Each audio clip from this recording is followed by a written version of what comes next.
Bismillahirrahmanirrahim. Alhamdulillah wassalatu wassalamu ala Rasulillah wa alihi wa sahbihi wa man walahu bi ihsanin ila yaumiddin.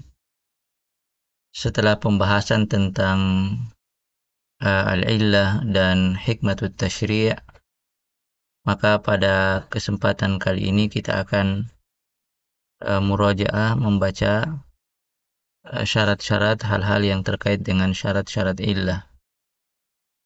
Dari penjelasan sebelumnya diketahui bahwa tidak semua keadaan atau sifat yang lekat pada masalah asal dapat dinyatakan sebagai illah.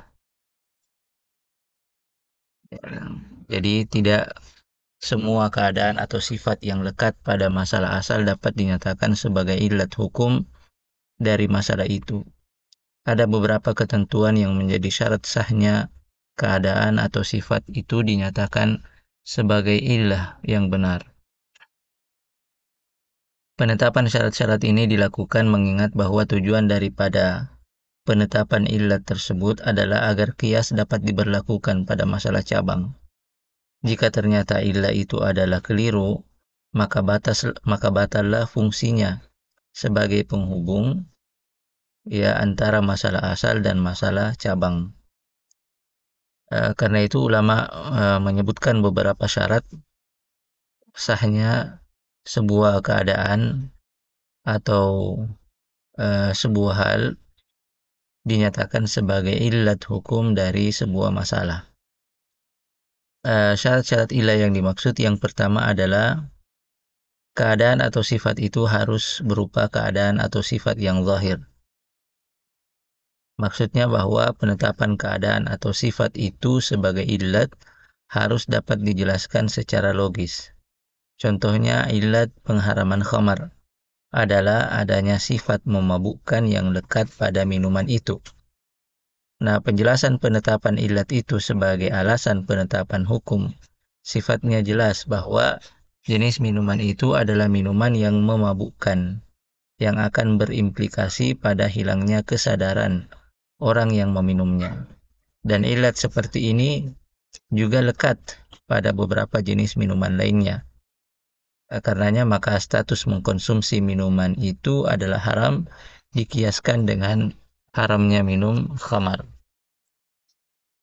Hal yang berbeda jika dinyatakan bahwa illat penetapan nasab seorang anak kepada ayahnya adalah adanya sperma sang ayah di dalam rahim wanita. Nah, illat seperti ini adalah illat yang tidak dapat dilihat dengan indera atau illat yang khafi.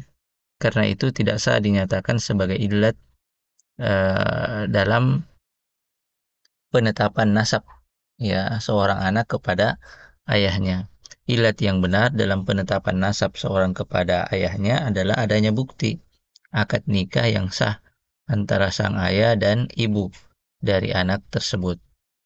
Jadi ini adalah syarat yang pertama. Keadaan atau sifat itu harus berupa keadaan atau sifat yang zahir. Dapat dijelaskan secara logis. Selanjutnya, syarat yang kedua adalah keadaan atau sifat itu harus berupa keadaan atau sifat yang definitif dan konsisten, mundhabit, hingga dapat diberlakukan secara umum kepada turunannya. Contohnya apa? Contohnya pencabutan hak waris kepada ahli waris dengan illat adanya perbuatan membunuh yang dilakukan secara sengaja dan tidak berdasarkan sebab yang benar. Qatlul amdi udwanan.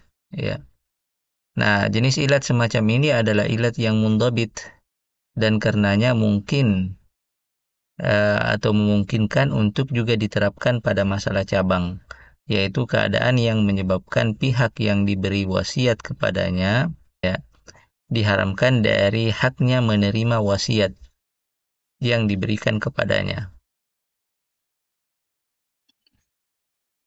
Jadi jenis illat semacam ini adalah illat yang mundhabit dan karenanya memungkinkan untuk juga diterapkan pada masalah cabang, ya, misalnya dalam masalah wasiat, ya, pemberian hak wasiat kepada seseorang, ya.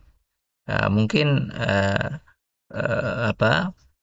ilat ini diterapkan, ya, ilat yang diterapkan pada hukum asal yaitu hukum waris diterapkan juga pada hukum wasiat, ya, di mana ada keadaan yang menyebabkan pihak yang diberi wasiat kepadanya diharamkan dari haknya menerima wasiat yang diberikan kepadanya dengan ilat yang tadi dijelaskan atau dinyatakan berkenaan dengan hukum asal, yaitu haramnya seorang yang membunuh eh, membunuh ahli warisnya untuk mendapatkan hak warisnya, ya, ketika ia melakukan perbuatan itu secara sengaja dan tidak berdasar sebab yang benar, atau diistilahkan tadi dengan sebutan qatlul amdi udwanan. Contoh ilah yang tidak mundhabit adalah adanya masyaqqah atau kesukaran, menyebabkan seorang musafir dibolehkan tidak berpuasa dan dibolehkan untuk mengqasar salatnya, ya. Nah, jenis ilat ini tidak mundhabit, ya.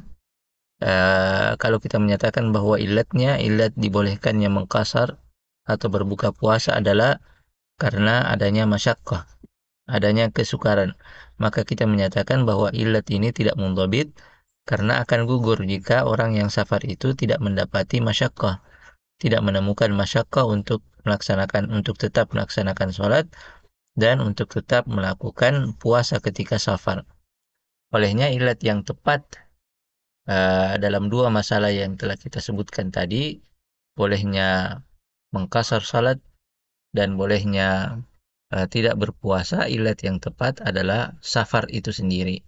Dan ilat itulah yang dinyatakan sebagai illah yang mundhabit, ya, illah yang sifatnya definitif dan konsisten hingga dapat diberlakukan secara umum pada berbagai macam turunannya. Selanjutnya, syarat yang ketiga adalah keadaan atau sifat itu harus berupa keadaan atau sifat yang memiliki relevansi dengan hukum cabang. Karena sekali lagi bahwa ilat itu fungsinya adalah sebagai jembatan yang akan menghubungkan antara hukum asal dengan hukum cabang. Contoh, ilat berupa safar. Sebagaimana yang telah dikemukakan sebelumnya, ilat ini jelas memiliki relevansi dengan adanya keringanan berupa boleh mengqasar salat dan tidak berpuasa, di mana orang yang safar diprediksikan akan merasakan atau mendapatkan masyaqqah, dan karena itu agama memberi keringanan kepadanya. Keadaannya akan berbeda jika ilat yang ditetapkan adalah misalnya kurus, ya, keadaan orang yang melakukan puasa tersebut ketika safar atau melakukan sholat tersebut ketika safar adalah seorang yang kurus. Ya, orang itu dibolehkan mengqasar salat dan tidak berpuasa Ramadan karena ilat yang disebutkan tadi, kurus. Ya. Nah, tentu ilat seperti ini adalah ilat yang tidak benar karena tidak memiliki relevansi atau munasabah dengan ibadah berupa puasa dan ibadah berupa sholat dengan jumlah rakaat yang sempurna. Ya. Orang yang berbadan kurus pun bisa melaksanakan puasa, sebagaimana orang yang berbadan kurus pun bisa melaksanakan sholat dengan jumlah rakaat yang sempurna meskipun dia tengah safar. Kemudian syarat yang keempat adalah keadaan atau sifat ilat itu berlaku umum dan tidak terbatas merupakan kekhususan, hanya berlaku pada masalah asal atau hanya lekat pada masalah asal. Contohnya adalah kebolehan menikah lebih dari 4 orang wanita. Nah, ini adalah merupakan hukum yang hanya lekat pada Nabi SAW dan tidak berlaku kepada yang selainnya. Karena itu tidak berlaku qiyas dalam masalah ini. Contoh lainnya adalah penetapan ilat pengharaman khamar, yaitu perasan buah anggur yang memabukkan. Ya, ilat seperti ini jelas bukan merupakan ilat yang benar, karena penetapan ilat itu sesungguhnya agar hukum dapat diterapkan pada cabang masalah yang serupa. Sedangkan ilat yang disebutkan ya yaitu apa? Perasan buah anggur yang memabukkan tidak akan ditemukan selain pada buah anggur saja atau buah tertentu saja. Kalau misalnya kita mau menyatakan atau mengganti kata buah anggur itu dengan buah yang jenis buah yang lainnya. Demikianlah juga penetapan emas dan perak sebagai ilat pengharaman riba. Penetapan jenis ilat demikian akan menghilangkan fungsi ilat itu akan menghilangkan fungsi ilat itu sendiri sebagai alat yang dapat merekatkan masalah cabang dan masalah asal dalam penetapan hukum agama. Jadi inilah syarat-syarat illah yang dinyatakan oleh ulama kita 4. Yang pertama, bahwa keadaan atau sifat itu harus berupa keadaan atau sifat yang zahir. Keadaan atau sifat yang dinyatakan sebagai illat itu harus berupa keadaan atau sifat yang zahir, ya, dapat dijelaskan secara logis dan dapat apa dapat dilihat atau dirasakan oleh panca indera, ya. Kemudian yang kedua, keadaan atau sifat itu harus berupa keadaan atau sifat yang definitif dan konsisten, mundhabit.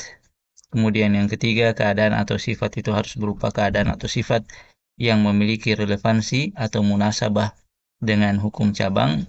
Kemudian yang keempat, bahwa keadaan, sifat, atau illat itu berlaku umum dan tidak terbatas, merupakan kekhususan hanya berlaku pada masalah asal saja, atau hanya lekat pada masalah asal saja. Wassallallahu ala Muhammadin wa alihi wa sahbihi wasallam.